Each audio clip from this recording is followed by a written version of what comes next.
Bạch Ngọc chuyển đến ký túc xá đơn mà cục phân cho cô ấy. Là cha ruột, Trúc Khải Hoàn đương nhiên biết rõ. Có điều ông vừa mới trở về quân khu thủ đô, đảm nhận chức tư lệnh tập đoàn quân 318. Vừa nhậm chức chưa được mấy ngày, ông đã bận đến mức tối tăm mặt mũi rồi. Vốn dĩ với công trạng của Trúc Khải Hoàn, ông hoàn toàn có thể trực tiếp làm tư lệnh đại quân khu. Nhưng vì vướng chút vấn đề tuổi tác, so với các thì ông vẫn là người trẻ tuổi nhất. Huống hồ mấy vị tư lệnh của các đại quân khu đó đều là người cùng thời với Trúc lão gia tử. Thêm một điểm nữa là Trúc Khải Hoàn đã rời xa vòng xoáy quyền lực. Suốt mười mấy năm, có nhiều việc vẫn cần thời gian để thích nghi và điều phối. Cuối cùng, mấy vị lão gia tử ở trên đã nhất trí tạm giữ lại 2 năm đã. Báo cáo. Không thể đứng đắn chút được sao? Làm lính bao nhiêu năm rồi? Sao vẫn cứ cái thói lêu lổng thế này? Cứ vậy thì anh em cấp dưới sao phục được? Chú à, chú nói thế là không đúng rồi. Từ nhỏ cháu đã nghe ông nội bảo, trong mấy anh em nhà mình, cháu là giống chú nhất, đặc biệt là sau khi đi lính. Cách nói năng, làm y hệt như chú hồi mười mấy tuổi vậy. Theo lời của bác cả thì, nếu không làm lính thì chắc chắn làm giặc. Sao chú lại đi tự che chính mình thế? Với lại, chú cũng vừa mới về nên không biết. Chưa nói về tên lính cứng đầu nổi tiếng nhất quân khu mình, thì chắc chắn không ai khác ngoài con rể tương lai của chú đâu. Giờ chú chê cháu, tới lúc chú vào quân, khu gặp con rể tương lai của mình, nhớ là cũng phải đứng trước mặt hắn, mà chê bai như thế cho bỏ nhé. Cây bút trong tay Trúc Khải Hoàn khựng lại. Ông hít một hơi thật sâu, ánh mắt lạnh lùng nhìn đứa cháu thứ 6 của mình. Vậy ông nội cháu có nói với cháu là ngay cả bố cháu hồi đó cũng bị chú tẩn cho một trận không? À, cháu sai rồi chú ơi, cháu sai rồi, trời đất ơi. Đau quá, cháu sai rồi. 5 phút sau. Né chậm thế à? Thế này mà đòi đi thi đấu toàn quân khu sao? Nghe nói lý do cậu không đánh lại được Tiểu Mãnh. Có lần diễn tập quân khu liên hợp cậu còn bị đánh tơi bời, bị Tiểu Chu phối hợp chơi khăm về hạng chót.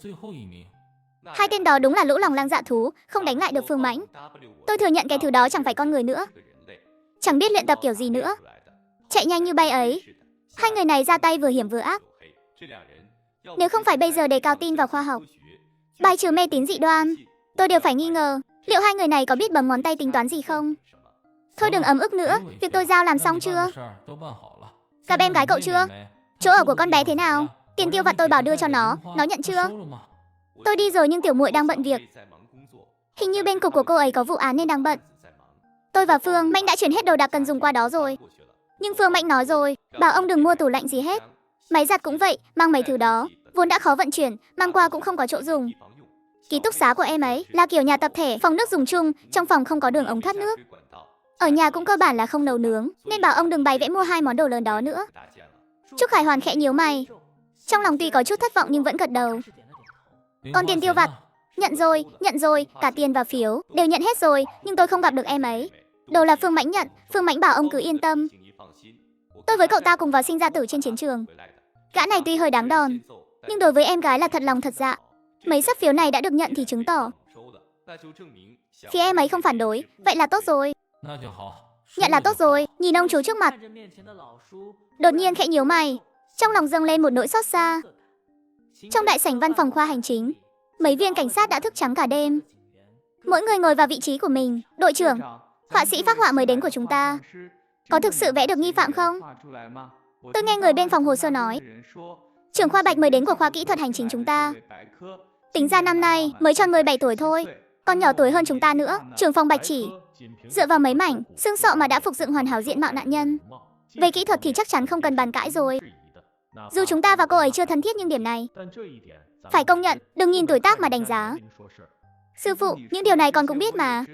Nhưng đã gần 7 giờ rồi, sao bản vẽ vẫn chưa có nữa? Bây giờ cứ nghĩ đến ánh mắt người nhà nạn nhân là con buồn ngủ muốn chết cũng chẳng ngủ nổi. Nạn nhân mới có 17 tuổi thôi, đang ở lứa tuổi đẹp như hoa, lại bị hại cho đằng sức như vậy. Được rồi, cứ lại nhảy mãi không thôi. Tôi đã đi xem qua rồi. Trưởng phòng Bạch thắp đèn trong phòng làm việc suốt cả đêm. Đội phó cũng nói trưởng phòng Bạch cả đêm chưa ngủ. Chúng ta bận rộn ở đây, cô ấy cũng chẳng hề rảnh rỗi. Đợi thêm chút đi, trưởng phòng Bạch đã bảo sáng nay có thể đưa bản vẽ cho chúng ta thì nhất định sẽ có. Phải có niềm tin vào đồng nghiệp của mình chứ. Nói cũng đúng, lời khai của nhân chứng mọi người cũng đều thấy rồi đó. Miêu tả chẳng ra hình thù gì cả, cho đồng chí nhỏ thêm chút thời gian đi, dù không vẽ ra được cũng là chuyện bình thường. Bởi vì cái miêu tả đó, trong đầu tôi còn không tưởng tượng nổi nó ra làm sao. Đúng lúc này, bên ngoài truyền đến tiếng bước chân chạy nhẹ nhàng. Ngay sau đó là Bạch Nặc và Lưu Á Nam lần lượt chạy vào. Đây là bản vẽ chân dung nghi phạm. Đối phương đội mũ lông, không thể đoán trước được kiểu tóc, nên tôi dựa trên 3 kiểu tóc ngắn, tóc dài và bù xù để vẽ ra 3 bức chân dung riêng biệt để tránh việc đối phương cải trang, kể cả cải trang thành nữ hay đóng giả người già. Tôi cũng đã vẽ thêm một bản rồi. Mọi người lúc đi điều tra có thể chú ý kỹ hơn. Tốt quá, vất vả cho cô rồi. Thật sự quá vất vả rồi. Vẽ ra được thật rồi này. Phần còn lại giao cho các chú, cháu phải đi ngay đây. Cháu sắp muộn rồi. Đúng, Bạch Khoa đã mệt mỏi cả đêm rồi. Mau về ký túc xá ngủ một giấc thật ngon đi. Bên chú nếu có việc gì sẽ qua ký túc xá tìm cháu. Chú cứ qua trường tìm cháu đi, cháu phải vội đi báo danh đây. Dù cháu ghét học nhưng dù sao cũng là ngày đầu báo danh. Đến muộn thì cũng không hay cho lắm. Quan trọng là sẽ ảnh hưởng đến việc xin nghỉ phép sau này. Chuyện đó tuyệt đối không được. Nặc chị. Chị cứ bận việc của mình đi, em tự đi được mà, yên tâm. Đi học sao? Bạch Khoa là thi đỗ vào trường công an nhân dân thành phố mình rồi à? Thế chẳng phải trở thành đồng môn với tôi rồi sao? Là Đại học Công nông binh Kim Đại. Bên Kim Đại hình như vẫn còn 2 giáo viên hội họa. Đến đó của thực hợp hơn trường công an đấy nặc. Về phương diện phác họa, có lẽ đã không cần phải đến trường học bài bản nữa rồi. 2 người còn lại ở Kim Đại bây giờ cũng không thích hợp để đàm luận. Con bé đăng ký khoa cơ khí công trình. Đồng chí Tiểu Bạch không phải là chuyên gia phác họa sao? Em gái tôi ở bên công an chúng ta, đúng là thuộc phòng kỹ thuật, hình sự chuyên về phác họa. Nhưng con bé không chỉ biết mỗi vẽ tranh. Đứa trẻ đó từ nhỏ đã học đủ thứ rất tạp nham. Lúc này không chỉ mỗi Bạch Nặc học hành tạp nham, mà ở tận kinh đô số 1, Lao gia tử trụ đại đao ở Đại viện quân khu cũng bắt đầu quãng đời học hành lộn xộn của mình.